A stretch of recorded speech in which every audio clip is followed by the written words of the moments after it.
Eu quero fazer um trato com vocês. Se você se sentir cansado enquanto a gente vai lendo, você pode sentar, tá bom? Hebreus capítulo 1, versículo 1. Todos acharam? Acho que ninguém achou. Eu vou falar Filemon, aí vai piorar a situação de muita gente aqui. Acha Apocalipse, irmão, e vem voltando que você vai achar mais rápido.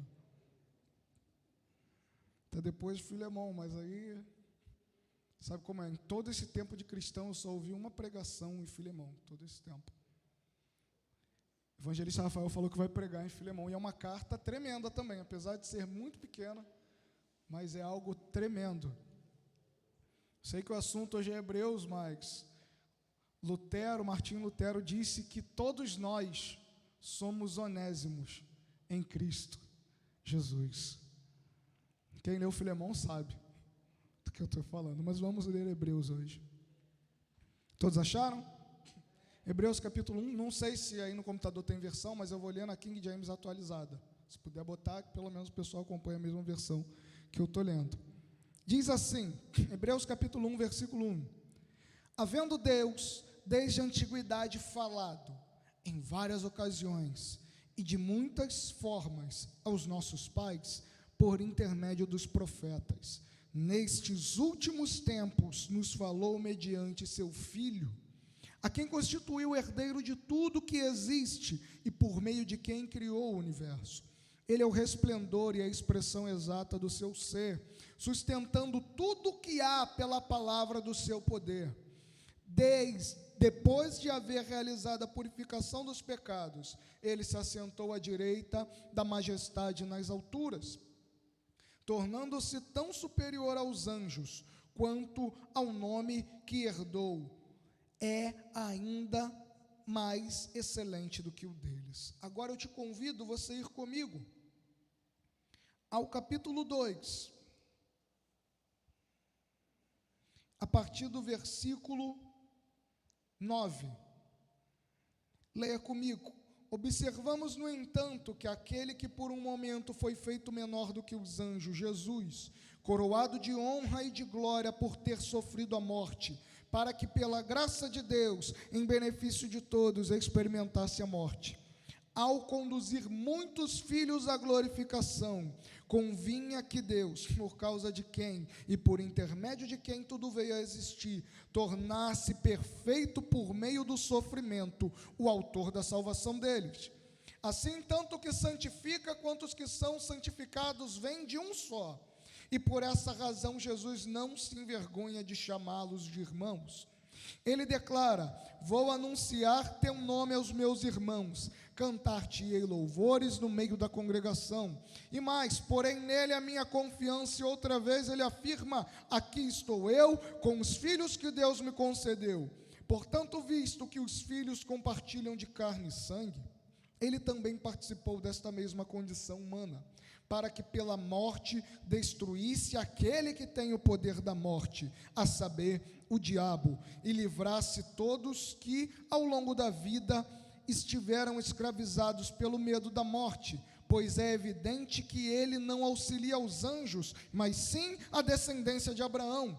Por esse motivo era vital que ele se tornasse semelhante aos seus irmãos em todos os aspectos, a fim de que pudesse constituir-se sumo sacerdote misericordioso e leal em relação a Deus, e pudesse realizar a propiciação pelos pecados do povo. Versículo 18, considerando, portanto, tudo que ele mesmo sofreu, quando provado, tentado semelhantemente, ele é capaz, de socorrer todos aqueles que semelhantemente estão sendo atacados pela provação e pela tentação. Feche os seus olhos, nós vamos orar. Pai, nós te agradecemos pela tua palavra, porque boa é a tua palavra. Que o teu Espírito fale aos nossos corações, que se cumpra a tua palavra que diz que do maior ao menor todos conheceriam o teu nome por meio da ação do teu Espírito, Pai. Que nada nem ninguém venha roubar a nossa atenção, e que o maligno, ao sairmos daqui, não arrebate a tua palavra dos nossos corações, mas que ela encontre lugar, terra fértil, e que no seu tempo ela venha dar frutos. É o que nós te oramos e te agradecemos, em nome de Jesus. Amém. Você pode se assentar e não feche sua Bíblia, por favor.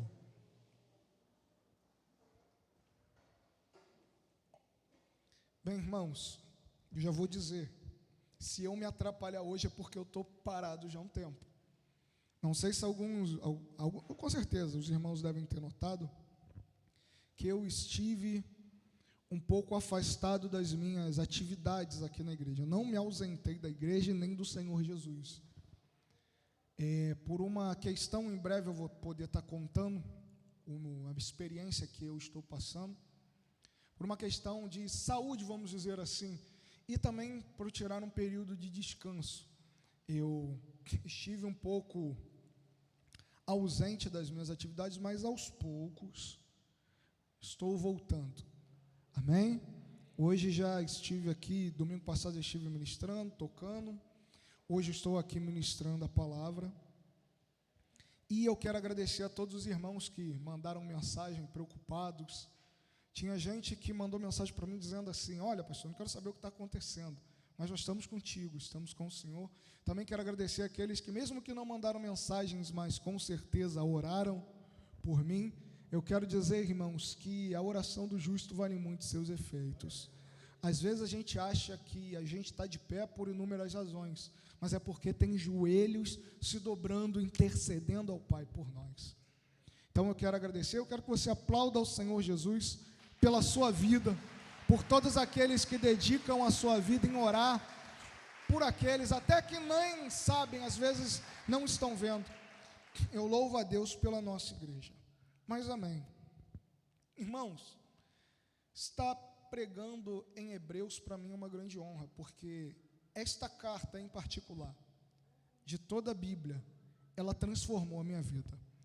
Eu me lembro em 2018, se eu não me engano, segundo semestre de 2018, acho que foi quando começamos com submersão, 2018, 2017, não lembro. E um dos primeiros temas que o pastor Laerte colocou para nós estarmos ministrando eram as cartas do Novo Testamento. Quem se lembra disso? Eu acredito que seja 2007, porque eu ainda morava aqui mais para dentro. E vindo todas as cartas, o pastor dava uma, eu dava outra, acho que o evangelista Rafael também estava, na escala, e por coincidência divina, pela mão de Deus, a carta aos Hebreus caiu para eu estudar. E eu confesso para os irmãos que eu já havia lido a carta, mas nunca havia me aprofundado. E quando eu li a carta aos Hebreus, e quando eu estudei mais a fundo, essa carta transformou minha vida. Todas as outras cartas sempre me tocaram muito.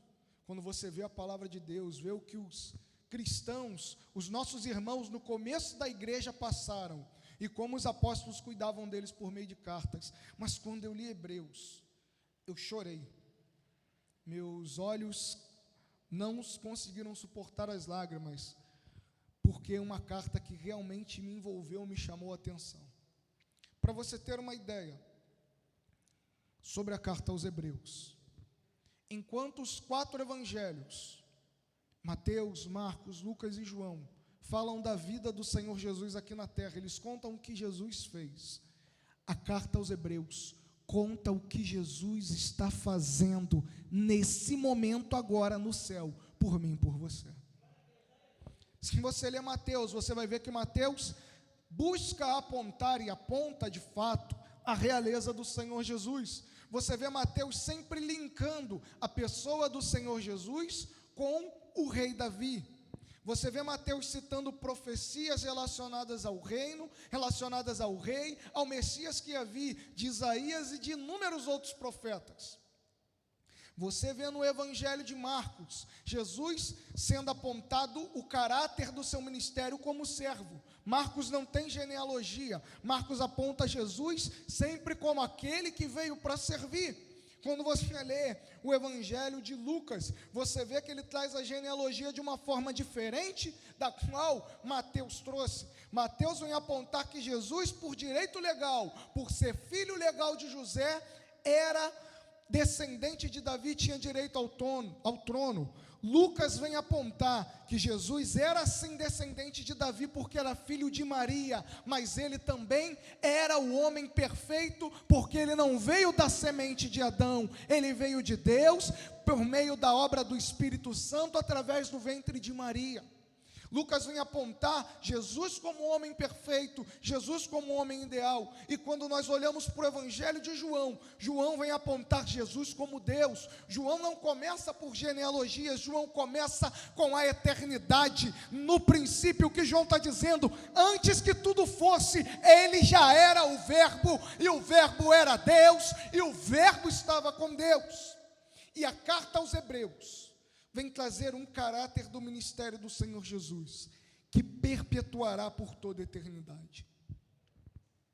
Enquanto Mateus chama Jesus de rei, aponta a sua realeza, Lucas aponta a sua ideal humanidade, Marcos aponta o seu serviço perfeito, e João aponta a sua divindade. A carta aos Hebreus vem apontar o sumo sacerdócio do Senhor Jesus.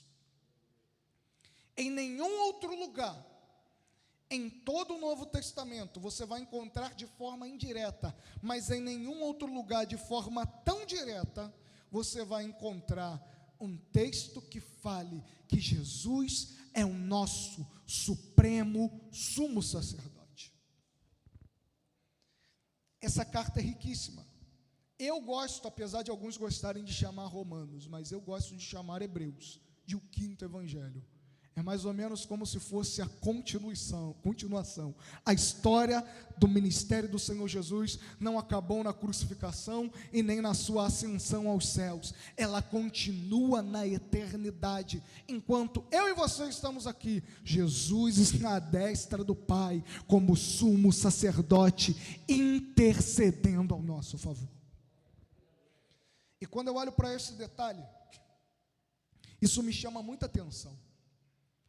Porque Jesus se esvaziou da sua glória, mesmo sendo Deus, mesmo tendo toda a realeza e majestade, veio à terra para servir. A ideia que a gente tem é que ele serviu, nasceu, cresceu, com graça para com os homens, para com Deus, sofreu, padeceu, foi tentado, provado, em nada pecou, viveu para fazer a vontade do Pai, se entregou na cruz como sacrifício perfeito e foi elevado aos céus à destra de Deus. A ideia que a gente tem é que aí a história acabou, Jesus está à destra de Deus. Eu quero te dizer que o sacrifício e o que o nosso Senhor Jesus fez é tão tremendo, que Ele por toda a eternidade, para agradar ao Pai e para nos revelar o amor de Deus, escolheu um serviço para todo sempre.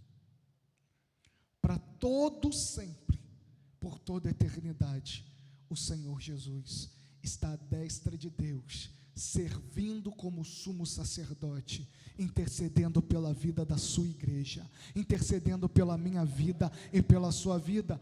Quando você não tem forças para orar, Jesus está por toda a eternidade à destra de Deus, intercedendo por você. Quando você pensa em desistir, Jesus está à destra de Deus, intercedendo por você.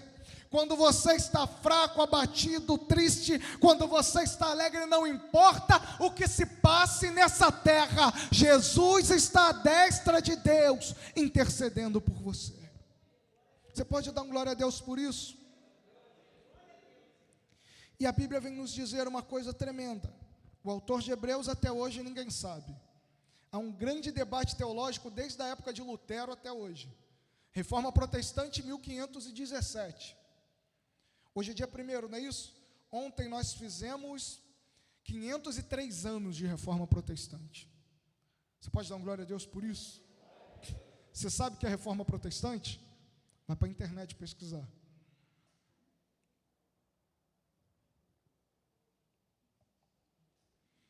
Uns defendiam que era Apolo, outros defendem que é Barnabé, uns dizem que é Paulo, enfim. Orígenes, um dos pais da igreja, disse uma coisa tremenda, resolveu a questão: só Deus sabe quem escreveu Hebreus. Mas não que o autor da carta não seja importante, mas ele é menos importante do que o que ele escreveu. Porque ele começa essa carta dizendo assim: havendo Deus, desde a antiguidade, talvez na sua tradução esteja, outrora, falado em várias ocasiões e de muitas maneiras aos nossos pais, por intermédio do profeta.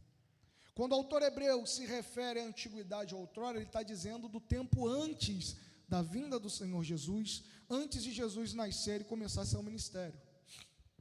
Quando você lê o Antigo Testamento, você não vê que Deus falava? Deus falava por meio de quem? Dos profetas, de Moisés a João Batista. Deus falou com o povo por meio de homens e profetas. Ele ainda vai dizer que Deus falou em várias ocasiões. Você pode lembrar comigo em uma ocasião que Deus falou com o povo? Moisés no Monte Sinai. Josué falou com o povo, Deus falou com ele, ele falou com o povo. Você vai ver o profeta Isaías em várias ocasiões, e Deus falou, o autor diz, de várias maneiras. Ou seja, o que a Bíblia está dizendo é que a revelação de Deus, ao longo da história humana, ela foi progressiva. A cada tempo que se passava, Deus ia revelando mais e mais da sua vontade, ia revelando mais e mais do seu querer, ia revelando mais e mais de si mesmo ao homem. Só que o autor aos Hebreus vai nos dizer que uma coisa aconteceu: ele falou aos pais por meio dos profetas, mas a nós, nesses últimos dias, no tempo de agora, ele falou mediante o seu Filho. Talvez você esteja dizendo: o que isso quer dizer, pastor? Enquanto a revelação com os profetas foi progressiva, a cada ano que se passava, os profetas acrescentavam algo que Deus estava por revelar. Em Jesus, a revelação veio completa e plena. Eu quero te dizer uma coisa: Deus não tem mais nada para revelar a ninguém do que Ele já revelou no Senhor Jesus. Hoje em dia, eu vejo pastores, vejo líderes dizendo de que a palavra de Deus precisa de atualização. Vejo líderes falando de que a palavra de Deus precisa de algo novo, de que a igreja tem que inventar. Eu quero dizer, o que a igreja de hoje precisa fazer é voltar a olhar para Cristo, porque Ele é a revelação completa de tudo que há no Pai. Não há mais nada a ser dito. Tudo foi dito, e o tudo é Jesus Cristo. Quantos querem conhecer a Deus? Olhem para Cristo. Quantos querem saber qual é a vontade de Deus? Olhem para Cristo. Quantos querem saber o que Deus quer para a sua vida? Qual é o propósito? Olhe para Cristo. Uma vez uma jovem me procurou aqui na igreja e disse: eu não sei qual é o meu ministério. Eu falei: é servir, é reconciliar os homens com Deus. Mas não, eu queria que eu canto, que eu faço. Independente, você vai reconciliar as pessoas com Deus através do seu canto.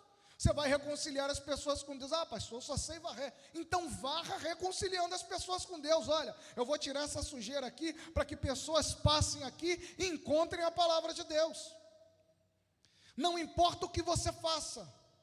Talvez você diga: pastor, eu só consigo consumir oxigênio, mais nada. Mas consuma oxigênio reconciliando os homens com Deus. É o que Paulo fala. Quer você beba, quer você coma. Eu quero dizer para hoje: quer você esteja nas redes sociais ou não, jogue bola ou não, trabalhe ou não, faça tudo para a glória de Deus. A Bíblia diz que toda revelação, a revelação plena e máxima de Deus está em Cristo. Eu vejo às vezes a gente comete esse erro de cantar: o melhor de Deus ainda está por vir. O melhor de Deus já veio, foi Jesus. Não tem nada no céu melhor do que Jesus, irmão. Que isso, pastor? Vou te dizer, a Nova Jerusalém é linda. Rua de ouro, os muros com pedras preciosas, rios como os cristais, olha que coisa maravilhosa. Mas, irmão, nada daquilo ia ter sentido. Tanto que João deixou claro que a glória do Cordeiro, irmão, vai iluminar tudo. O que seria a Nova Jerusalém sem a glória de Deus?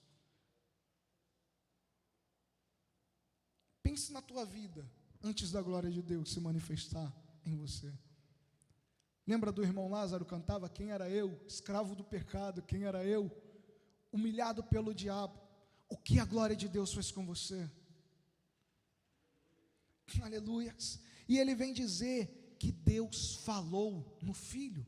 Apesar de na nossa tradução está dizendo que Deus falou mediante o Filho, no original está dizendo que Deus falou no Filho. Pare para pensar. Já viu quando você olha uma construção, você fala: caramba, o pedreiro foi bom. Mas às vezes o pedreiro estava com uma colher de pedreiro ruim, com ferramentas ruins, mas ele, por ter grande conhecimento e qualidade, fez um bom trabalho. E assim é o nosso Deus. Ele falava antigamente com homens imperfeitos, por meio dos profetas. Moisés, um grande profeta, porém, um homem falho. Quando você lê os relatos sobre a vida de Moisés, você vê que Moisés falhou. Você vê que líderes como Josué falharam. Você vê que homens como Isaías, inúmeros homens, reconheceram sua miséria, sua mediocridade diante de Deus. Mas quando? Eu vou dar um exemplo para ficar mais fácil sobre mim. Eu me lembro que eu fui tocar numa igreja, e o cara falou: tem um teclado aqui, irmão. Quando eu cheguei lá, só Jesus. Um teclado, tinha até som de animal o teclado, apertava um botão, saia som de elefante. Assim, eu me matei lá, fiz o melhor que eu pude, com o conhecimento que eu tinha. A ferramenta era ruim, mas o meu conhecimento, entre aspas, era bom, me permitiu, de uma ferramenta, tirar leite da pedra, para você entender. Teve uma vez que eu fui tocar num casamento de um amigo. Rapaz, eu cheguei lá, tinha um piano. Oh, meu Deus do céu. Pô, eu fiquei tão bobo, que eu estava tão feliz da minha vida, eu estava tocando num piano, que eu nem tirei foto. Está guardado no meu coração para sempre, só que eu não tenho como provar para ninguém. Irmão, poxa, naquele dia, o meu conhecimento, somado a uma ferramenta boa, foi uma coisa maravilhosa. No passado, Deus falava por meio de homens imperfeitos. Eles poderiam errar, mas eles não erraram, porque o Espírito de Deus estava os conduzindo.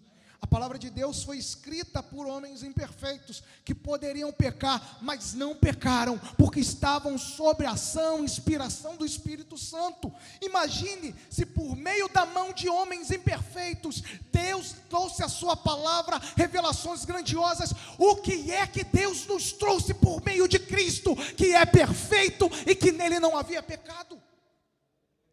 A revelação plena e máxima da glória de Deus estava nele. Está nele. A Bíblia nos diz, o autor de Hebreus ainda continua dizendo, que Deus falou no Filho. É o perfeito falando através do perfeito. É Deus falando comigo e com você por meio de Cristo. E a Bíblia diz, pelo Filho, a qual Deus constituiu herdeiro de tudo. Você sabe o que é tudo? Tudo é tudo. Hoje pode parecer ainda que não é, mas tudo, num tempo por vir, plenamente será do Senhor Jesus. Já é dele, mas em breve, de forma plena e clara, nós vamos ver que Cristo será tudo em todos. Apóstolo Paulo vai dizer que vai chegar um tempo que Cristo, após todos os inimigos serem subjugados, a morte, o inferno, todos os juízos de Deus acontecerem, Jesus vai entregar o reino na mão de Deus Pai. E olha que coisa tremenda, Deus vai ser tudo em todos. Você já pensou Deus sendo tudo em você? O seu ar sendo Deus, a sua vontade sendo Deus, a sua alegria sendo Deus, a sua felicidade sendo Deus, o seu viver sendo Deus. Já parou para pensar nisso? A minha mente não consegue. Chega uma hora que ela buga. O que seria ser Deus sendo tudo em todos? Deus é vida? Sim ou não? Deus é paz? Deus é alegria? Deus é justiça? Deus é glória? Deus é poder? Deus é amor? Imagina tudo isso sendo tudo em você. E a Bíblia ainda diz que Deus constituiu a Cristo como herdeiro de tudo que existe e por meio de quem criou o universo. A ciência tenta dizer que o universo veio de uma fusão de matéria e energia e de uma explosão do nada que surgiu. Isso é uma teoria, porque nem como provar isso eles têm. Uma teoria. Dizem que as espécies foram evoluindo. Um dia, num passado muito distante, nós éramos um ser unicelular, que foi se multiplicando, evoluindo. Por fim, há um tempo atrás, nós vínhamos do macaco. Depois de um tempo, falaram que nós vínhamos dos ratos. Depois, eu não sei onde isso vai parar, mas a Bíblia já diz: você veio de Cristo, amado. Você veio de Deus. Todo o universo foi criado por Deus, por meio de Cristo. Ele é o haja de Gênesis 1. Quando Deus falava haja, era no verbo do Senhor Jesus, do Logos que João fala em João capítulo 1, que tudo acontecia. Você tem noção do que é isso? Tudo foi criado por Ele e para Ele e por meio dEle. E o autor aos Hebreus vai dizer no versículo 3, Ele é o resplendor da glória. Você sabe o que é resplendor? Você já viu quando dá mais ou menos 5h40 da manhã, 6 horas, o sol começa a nascer, não é? Você vê que o sol nasce, ele nasce brilhando com toda a força? O sol vai nascendo devagarzinho. Mas você já olhou para o sol ao meio-dia, num dia que o céu está limpo? Quem já conseguiu olhar para o sol? Porque ao meio-dia o sol está no seu resplendor. É o ponto máximo do brilho do sol. É o máximo que a luz do sol consegue nos atingir. Quando o autor aos Hebreus diz que Cristo é o resplendor da glória de Deus, ele está dizendo que o máximo da glória de Deus que nós podemos conhecer está em Cristo. Às vezes a gente tem a ideia da glória como um brilho forte, não é verdade? Sabe o que é a glória? Num sentido prático, o máximo da reputação de Deus que nós possamos conhecer está em Cristo. Eu não sei quem Deus é. Olha para Cristo. Ele é tudo que o Pai é. Uma outra coisa que o autor diz é que Ele é a expressão exata do ser de Deus, irmão. Quer ver Deus? Olha para Cristo.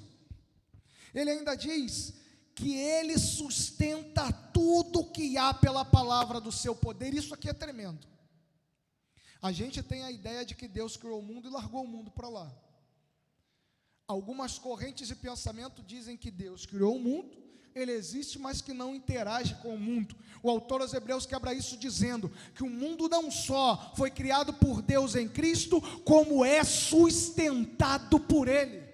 A cadeira que você está sentando, o ar que você respira, o chão que você pisa, o céu que você vê, a chuva que cai, tudo isso só existe porque Deus está sustentando em Cristo todas as coisas. Se por um segundo o braço de Deus por meio de Cristo for tirado, irmão, nós voltamos a ser, o universo volta a ser o que ele era antes de Deus o criar, um nada. Você tem noção do quanto isso é tremendo? Tudo o que existe. Em Colossenses, Paulo vai dizer: as coisas visíveis e as coisas invisíveis, sejam tronos, poderes, autoridades, Paulo vai dizer, tudo foi criado por Ele e nele subsiste. Você está vivo porque Deus está sustentando. O universo existe porque Deus o criou e em Cristo o sustenta pelo poder da sua palavra. Aleluia.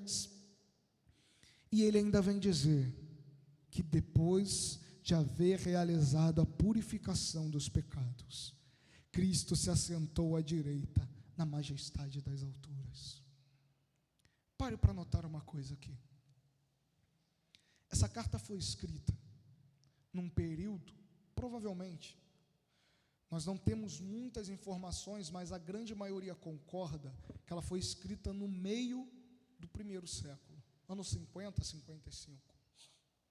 Aonde uma coisa estava acontecendo. O Império Romano dominava o mundo. Boa parte, a maior parte do mundo. E só poderiam ter religiões em Roma religiões que o império permitisse. O judaísmo era uma religião que o Império Romano permitia que continuasse acontecendo. Mas a religião oficial de Roma era o paganismo, era adoração. Agora esqueci o nome do Zeus, era o nome dele grego, adoração a Júpiter, adoração a todo o panteão de deuses romanos. Júpiter, Gaia, Mercúrio, Vênus, são basicamente os deuses gregos com nomes latinos. Então, só poderiam haver religiões do império, fora a religião oficial de Roma, que eles permitissem. E o que acontece? A princípio, quando o cristianismo começou, os romanos entendiam que aquilo era uma ramificação do judaísmo, mas com o passar do tempo foi se percebendo que era algo diferente. E muitos hebreus, muitos judeus estavam deixando o judaísmo e se convertendo ao cristianismo. Ser membro do judaísmo era normal naquele tempo em Roma. Depois até o judaísmo foi perseguido, mas naquele tempo era normal. Mas ser cristão era sinônimo de perseguição. Os cristãos começaram a ser perseguidos, perderem seus bens, perderem suas vidas. E o que as pessoas estavam fazendo? Temendo por suas vidas, temendo pelos seus bens, eles estavam deixando o cristianismo. Eles eram do judaísmo, foram para o cristianismo, estavam voltando para o judaísmo. Muitos estavam tentados a voltar. Então o autor aos Hebreus escreve essa carta dizendo para eles: olha, cuidado ao voltar, porque vocês estão deixando aquilo que é melhor para voltar para aquilo que não é. Vocês estão deixando o final da história para voltar para o meio.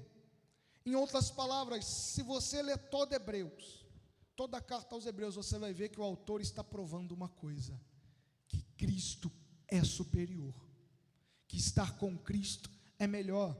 Ele começa a carta dizendo que a revelação de Deus em Cristo é superior à revelação que Deus forneceu por meio dos profetas. Ele vai continuar dizendo que Cristo é superior aos anjos. Por mais que você veja um anjo mais lindo, talvez você diga: pastor, eu nunca vi um anjo, mas eu quero te dizer, você tem Cristo e um dia o verá, e Ele é maior do que os anjos. O autor aos Hebreus vai dizer que Cristo é maior do que Moisés, maior do que Josué, maior do que Arão, Ele é maior do que o sacerdócio de Levi. Ele vai dizer que Ele é maior, a aliança nele é maior do que a antiga aliança.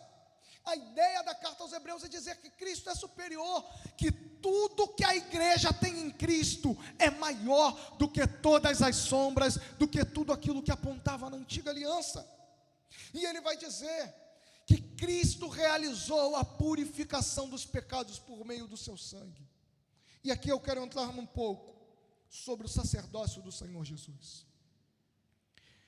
Para ser sacerdote, pela lei, deveria ser da tribo de quem? De Levi. E ser do clã de quem? De Arão. Não era só ser da tribo de Levi, tinha que ser da tribo de Levi e ser do clã, da família de Arão, da linhagem de Arão. Aí você diz: Jesus era da tribo de quem? Ele é o leão da tribo de Judá.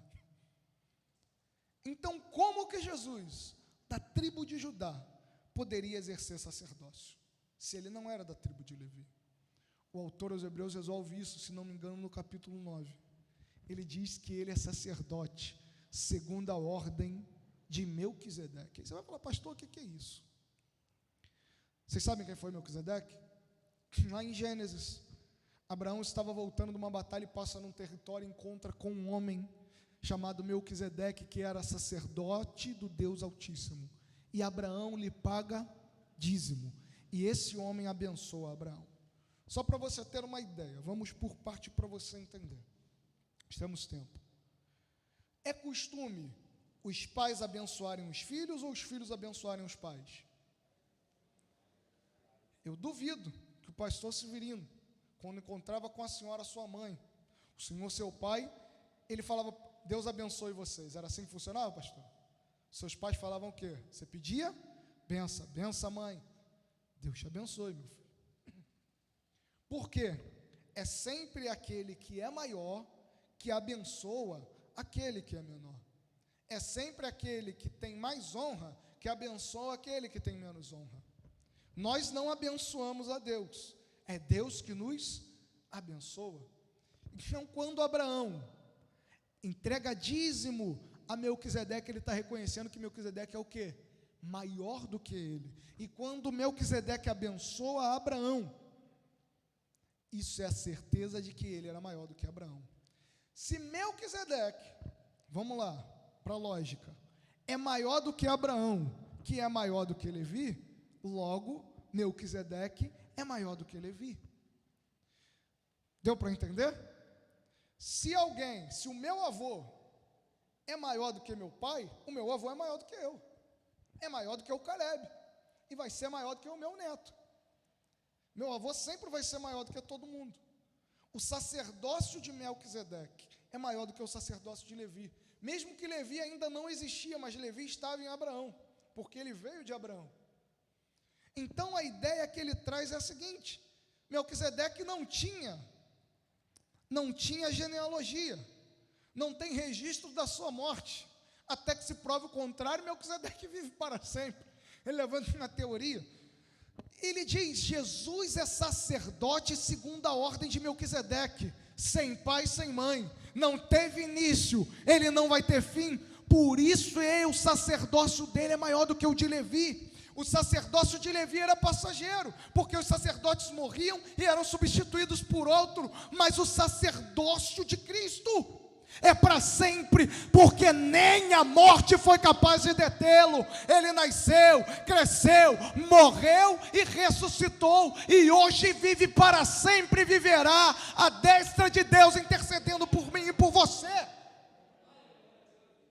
Eu vejo hoje igrejas voltando a costumes antigos, olhando para o Antigo Testamento, criando campanhas, pessoas que falam: no tempo era isso, no tempo era aquilo. Eu quero te dizer, o que nós temos em Cristo hoje, irmão, é muito superior a todos os rituais, a todas as sombras da antiga aliança. Ao longo de todo o Antigo Testamento, Deus estava preparando de forma didática as pessoas, para que quando Cristo chegasse, eles entendessem: aquilo era a placa que apontava: este é o fim. Em Romanos vai nos dizer que Cristo é o fim da lei. Não é que a lei acabou, a finalidade da lei era nos mostrar que precisávamos de um sacerdote como Cristo. A lei de Deus veio, como Paulo diz, para mostrar os nossos pecados, para apontar que nós tínhamos pecado. Não foi assim que aconteceu no dia que você ouviu a palavra do Senhor Jesus. Você falou: caramba, o que eu achava que era normal na minha vida, não é. A lei de Deus tem esse caráter, de mostrar para você o que está de errado. Porque se não houvesse lei, não teria pecado. Quer ver uma coisa? Por que você sabe que tem que atravessar na faixa de pedestres? Porque tem uma lei que diz que quem não anda na faixa está errado. Por que você, quando dirige aqui na BR, digamos que a placa do trecho esteja 80, você sabe, não sei se você faz, mas você sabe que você não pode passar de 80, você não pode estar andando a 100, porque tem uma lei dizendo que se você passar dali, você vai ser punido. Se não tivesse placa nenhuma, se não tivesse lei, você podia andar a 200 ali que estava tranquilo, não tem nada que te condene.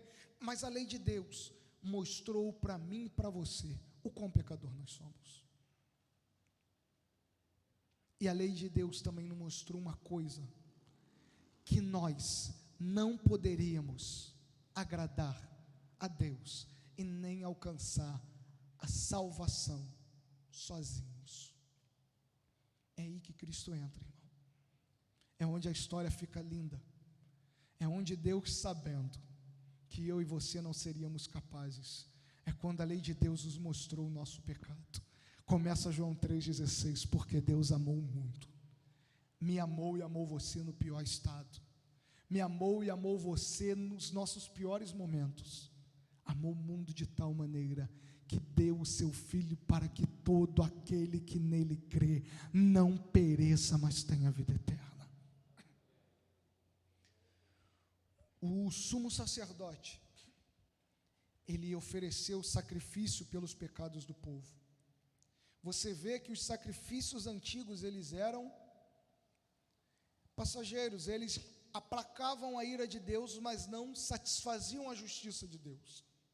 Quando o sacerdote pegava um animal e imolava, aquele animal inocente, você vê a nossa condição, que aquele animal inocente ia, porque nós não poderíamos ir, porque nós de forma alguma seríamos aceitos.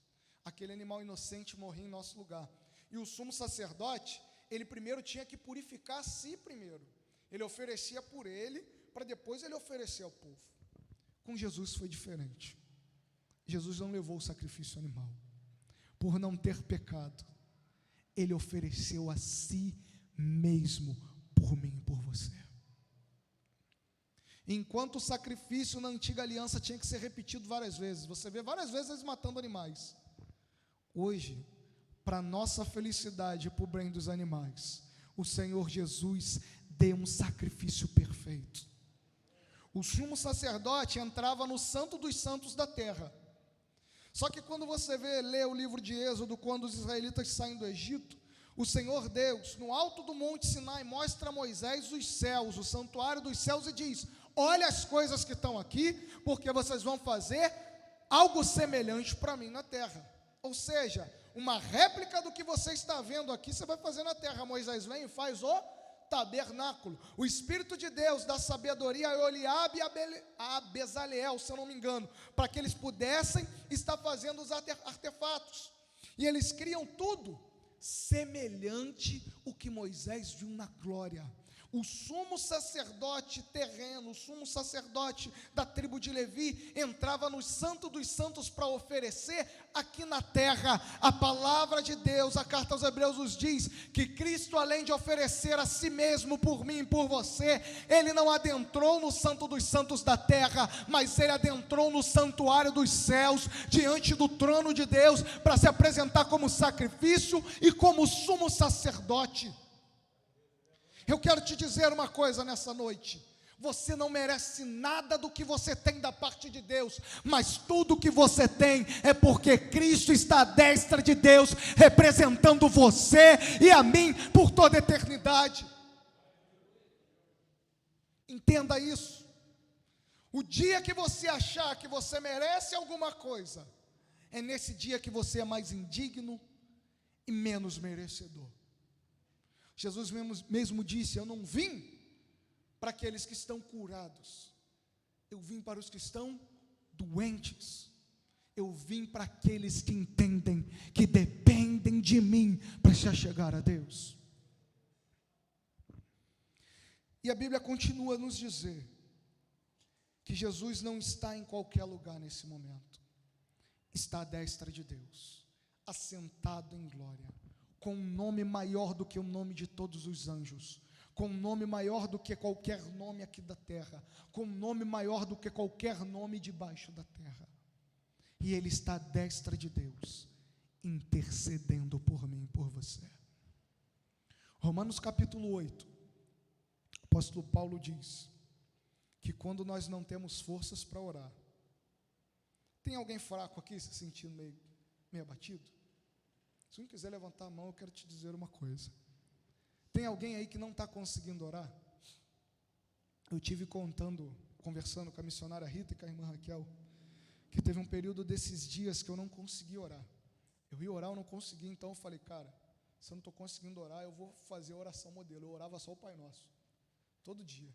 Falei: daqui a pouco os meus amigos vão achar que eu pulei para o catolicismo de vez.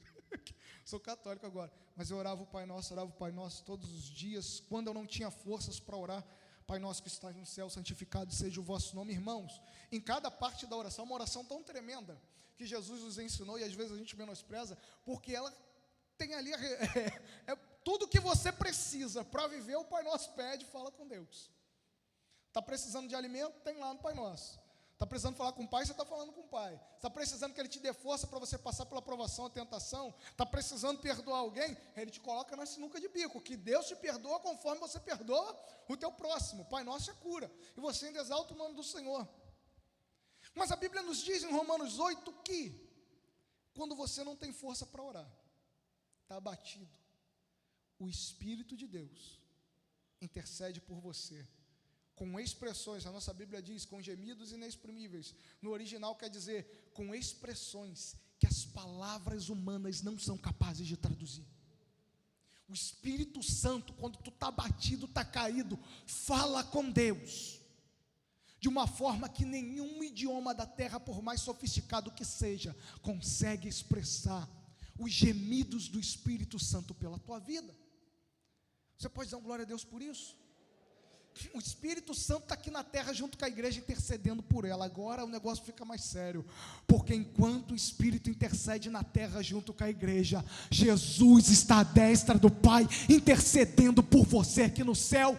Mesmo você fraquinho, sem conseguir orar, o Espírito Santo ora por você, o Senhor Jesus ora para você. O que eu tenho para dizer para você é: levanta a tua cabeça e caminha, porque mesmo sem orar, diante da presença de Deus, você não é esquecido. Aleluia. Olha que coisa tremenda.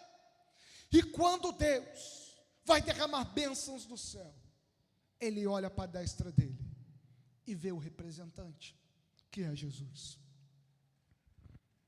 Entenda uma coisa: Deus sempre lidou com a humanidade por meio de representantes. Quando Adão pecou, foi só Adão que pagou? Toda a humanidade. Você fala: mas eu não estava no jardim. Eu te provo que estava. Você estava em Adão. Você veio de quem? Quando meu pai tocava pagode, igual ele fala no mundo, eu não poderia estar fisicamente, mas eu estava no meu pai. Eu não vim para o mundo, mas eu estava nele. Ele, por meio da minha mãe, me gerou. E se eu estava no meu pai, Caleb estava em mim. Olha que coisa tremenda.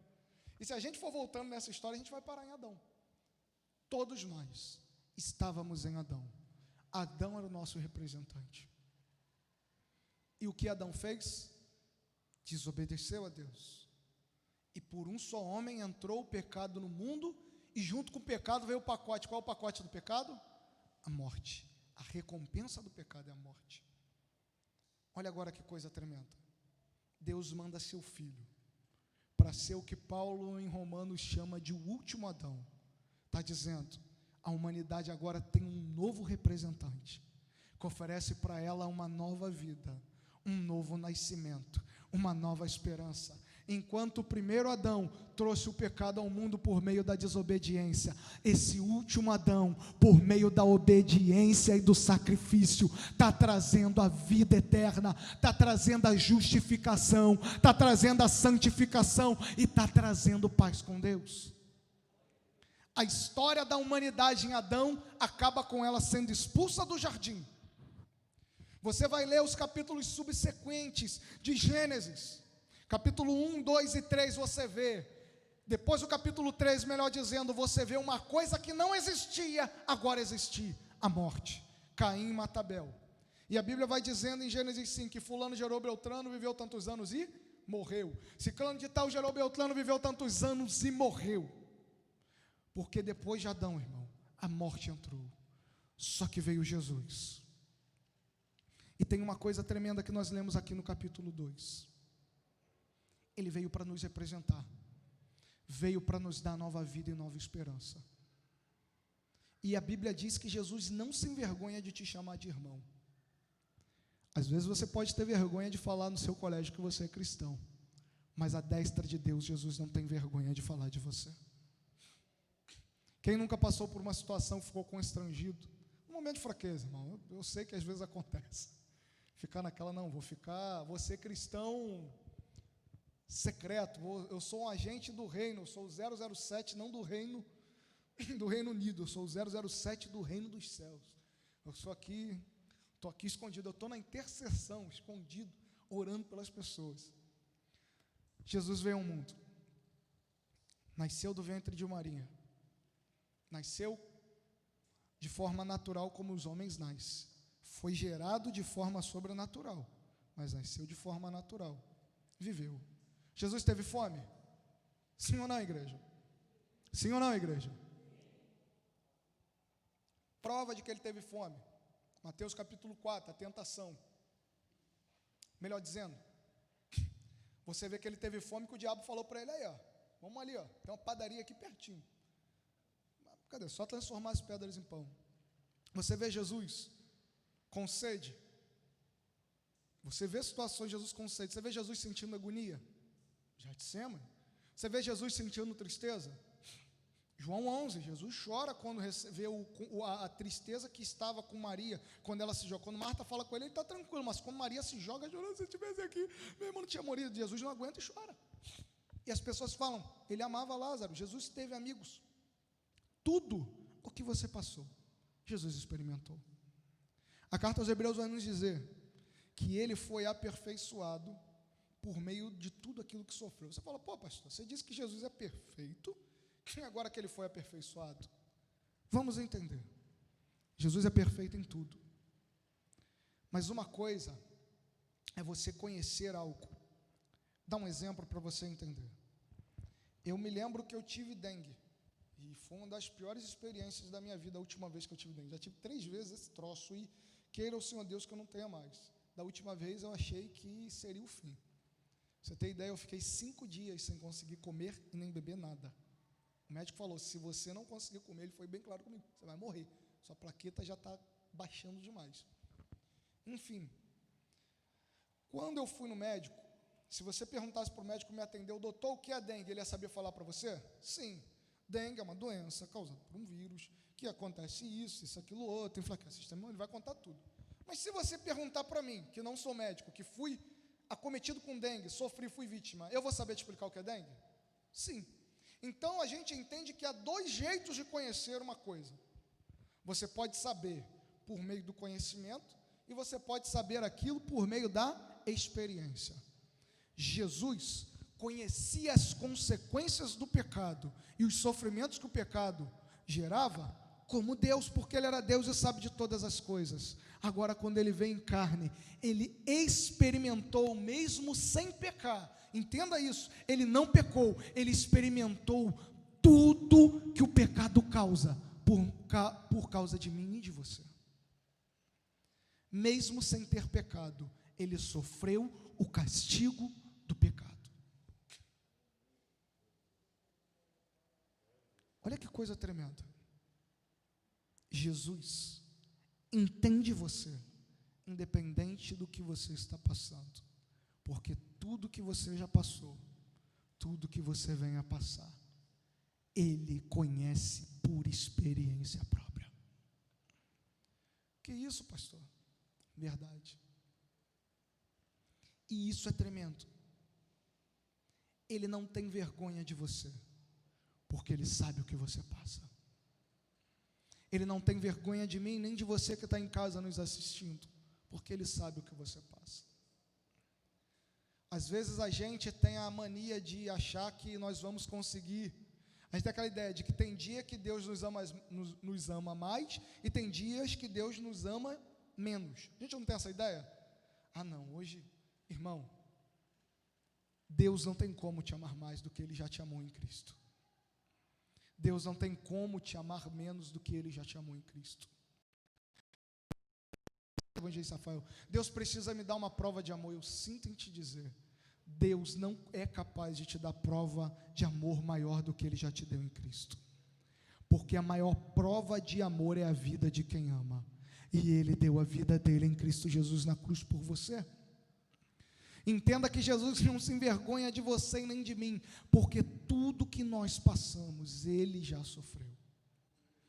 E para a gente finalizar essa palavra, no versículo 18, versículo 17, a Bíblia diz que além de ser nosso sumo sacerdote, além de ser aquele que nos aproximou com Deus, além de ser aquele que está à destra de Deus intercedendo por nós, a Bíblia diz que Ele é misericordioso. Ele sabe o que você está passando, Ele entende a sua situação e Ele está disposto a te ajudar e passar contigo e te ensinar a vencer. Eu não sei o que você está passando, e o que tem sido o meu alimento esses dias é que o Senhor Jesus entende o que eu estou passando e que Ele está passando comigo. Eu não sei o que bateu na tua porta, Eu não sei o que chegou na tua família. Eu não sei se foi doença, se foi Covid, coronavírus, depressão, desemprego, necessidade, medo, fobias, seja qual for a praga, se for algum vício, Jesus não tem vergonha de você e está disposto a te ajudar. E agora Ele está à destra do Pai, intercedendo pela sua vida. Aleluia. E a Bíblia diz, no versículo 18 do capítulo 2, considerando, portanto, tudo que ele mesmo sofreu quando tentado ou provado, ele é capaz de socorrer. Olha que coisa tremenda. Todos aqueles que semelhantemente estão sendo atacados pela provação ou pela tentação. Tem alguém passando prova aqui? Tem alguém passando luta?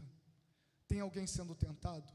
Às vezes tentação, irmão, não é só o lado sexual não, que o pessoal hoje banalizou a tentação do jeito, não, às vezes você está sendo tentado a voltar atrás, às vezes o diabo está falando, larga tudo, desiste, volta, é melhor estar no bar enchendo a cara, é melhor estar no pagode curtindo a vida, é melhor estar no baile funk, é melhor pegar um pino, encher a venta de cocaína, é melhor fumar maconha, é melhor fazer isso, você era mais feliz, você era mais alegre. Olha lá como é que os ímpios estão, isso é tentação, é Satanás tentando sacudir as suas estruturas para você voltar. Eu quero te dizer, se você está nesse momento, ou se você chora sem razão, ou se talvez o suicídio está flertando com você, o diabo está dizendo, se mata, acaba com isso, para de sofrer, você não vai ser feliz, você não vai ter ninguém, ou talvez a solidão, talvez a frustração com relacionamentos. Irmão, se a gente for falar das coisas ruins, a gente vai perder dias, mas eu tenho uma coisa para te dizer, Cristo é capaz de te socorrer em todas elas. Não importa o que você está passando, não importa o que você está sofrendo, Ele é perfeito em tudo, até na hora de te socorrer. E louvado seja Deus. Se deixar, eu vou até meia-noite falando de Hebreus. Eu amo essa carta. E eu quero te encorajar a ler Hebreus. Eu sei que tem coisas na carta que são às vezes um pouco difíceis, mas lê com carinho, com calma. Eu estou aí para te ajudar, tem pastor Laerte, evangelista Rafael e vários outros irmãos aqui na igreja que podem te ajudar. Mas o que eu quero te dizer nessa noite, irmão, é que mesmo sendo tentado, como os nossos irmãos estavam de voltar para o judaísmo, para escapar da perseguição, mesmo tudo dizendo para você que no mundo hoje é melhor ficar com Cristo, porque o que o mundo sonha ter, Ele já é. Um mundo que é paz, felicidade, vida, mesmo não aparentando, você já tem tudo isso em Cristo. Sabia disso? Irmão, vida eterna veio no pacote completo para a gente fechar. Fique de pé. Jesus morresse na cruz, só para a gente se aproximar de Deus, irmão, já estava de bom tamanho, é mais do que a gente merece, né? Mas Ele ainda trouxe alegria, trouxe paz. Eu vou te dizer, irmão, eu sei que você está sofrendo, mas dê um sorriso, porque o teu sofrimento tem dias contados. Você sabia disso? Eu fico olhando às vezes as pessoas vendo os acontecimentos das profecias bíblicas se cumprindo e ficando com medo. Irmão, quanto mais esse mundo se destrói, é mais para a gente que é cristão da glória se alegrar, não pelas vidas que estão perecendo, mas porque a palavra de Deus está se cumprindo. Se tudo que a palavra de Deus diz está se cumprindo, é sinal de que em breve o nosso sumo sacerdote vai voltar para nos buscar e nos levar para o céu, irmão. Aí lá, aquilo que hoje a gente vê como num material espelhado, embaçado, como Paulo fala, nós vamos ver face a face. Isso que a gente sente aqui, essas gotas, que a gente sente aqui na presença de Deus, nós vamos sentir como um oceano nas nossas vidas, irmão. Vai nos inundar de todos os lados, o sofrimento, a dor, tudo vai passar. Os céus e a terra vão passar, mas as palavras dele, as promessas dele não hão de passar. Levante suas mãos, vamos louvar a Deus. Aleluias. E depois do louvor eu quero orar por você.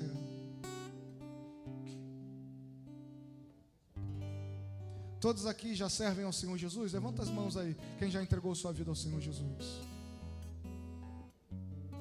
Você que ainda não entregou, meu amigo e minha amiga, eu só tenho uma coisa para te dizer: você não sabe o que está perdendo. Eu passo as mesmas lutas que você passa, só que uma coisa eu tenho no meu coração, e você pode ter essa noite também: a certeza de que tudo pode mudar, mas o amor de Deus não muda, de que a esperança não muda, de que até se a Covid me pegar e me levar, a sepultura não é meu fim, eu vou estar na glória com meu Deus, aonde nem Covid, nem gripe, nem dengue, nada mais me pega, pastor Severino. A morte, que era a maior causa de medo dos homens, para aqueles que servem a Deus, é a maior honra e alegria. Você pode dar um glória a Deus por essa loucura?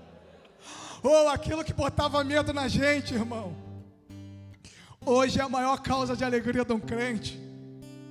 E eu quero dizer para você, cara, vem viver como um louco, vem viver como alguém que está fora da caixa desse mundo, vem viver como alguém que tem esperança, que pode sofrer o que vier, que nunca vai perder a esperança e a alegria, e nem a vida eterna em Cristo Jesus.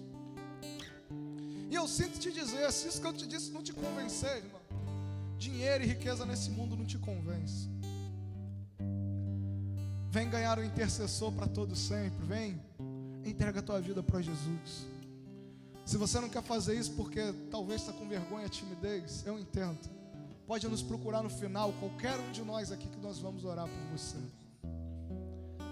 Amém? Nós vamos louvar e depois eu quero orar por você que está fraquinho. Você que sentiu que, pô, essa palavra é para mim, eu preciso me levantar. Vamos louvar?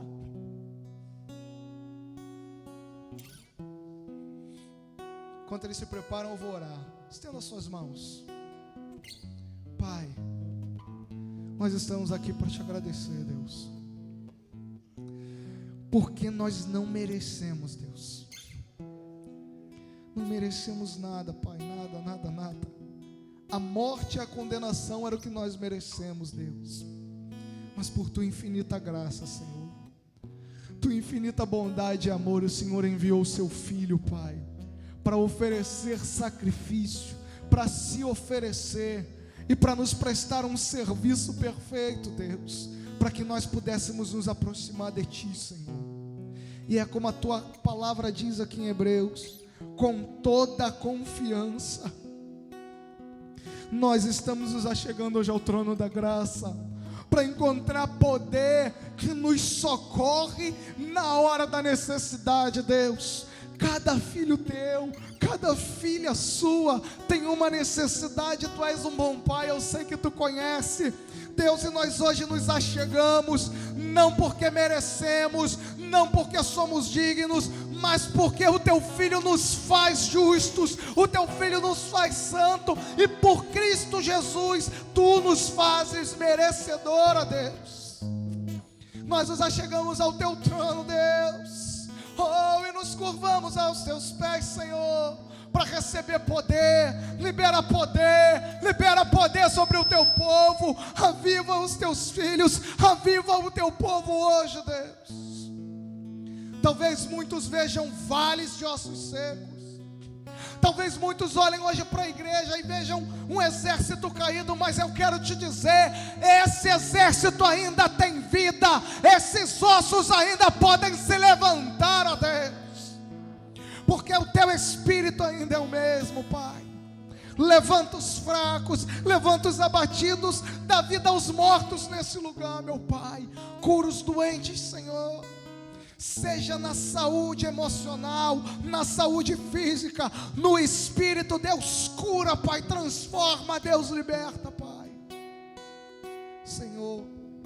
E que na hora da aflição e da angústia, no momento da solidão, teus filhos e as tuas filhas se lembrem de que eles têm um representante, de que eles têm um sumo sacerdote que intercede noite e dia e noite, por toda a eternidade, a tua destra, Pai, pela vida deles, Senhor. Pai, é tudo que eu te oro, é tudo que eu te agradeço, em nome do teu Filho amado Jesus Cristo, Pai. E você que recebeu essa palavra, aplauda ao Senhor Jesus.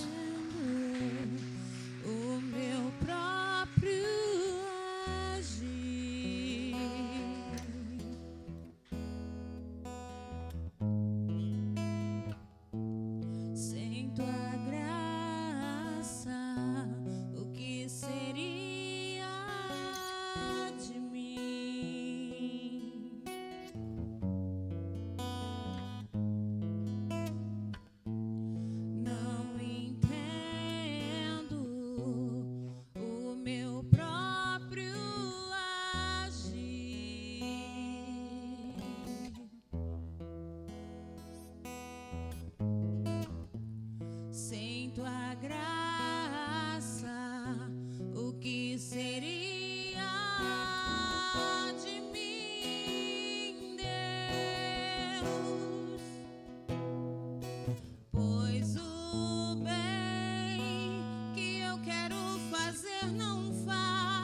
Mas eu sei que no tocante ao meu interior tenho prazer na tua lei.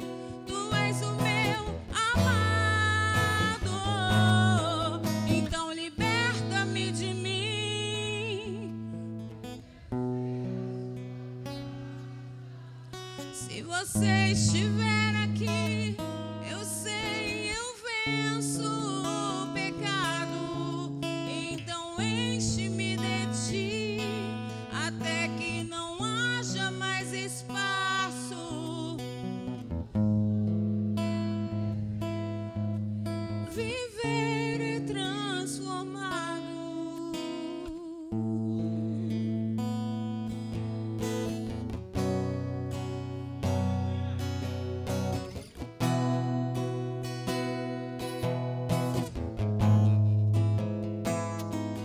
Pois o bem que eu quero fazer não faço, e o mal que eu não quero, esse sim acabo cometendo.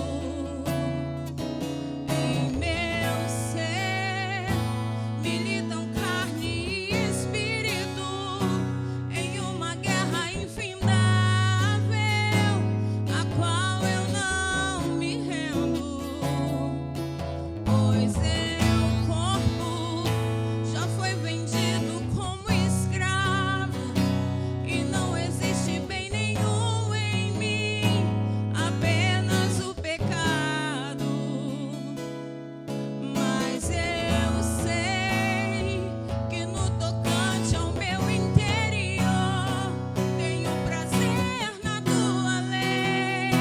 Tu és o meu amado, então liberta-me de mim.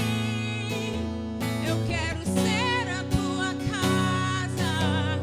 Se você estiver aqui, eu sei, eu venço o pecado. Então enche-me de ti, até que não haja mais espaço. Pois quando estou em tua presença, o meu viver é transformado. E eu passo a ser livre para viver a tua vontade. E ao te conhecer, todo o meu ser se enche de bondade, e reina o Espírito sobre a carne.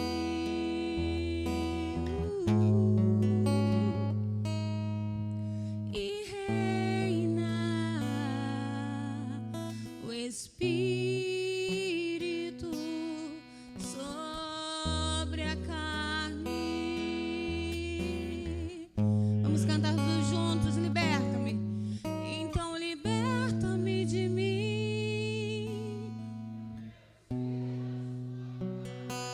Se você estiver aqui, eu sei.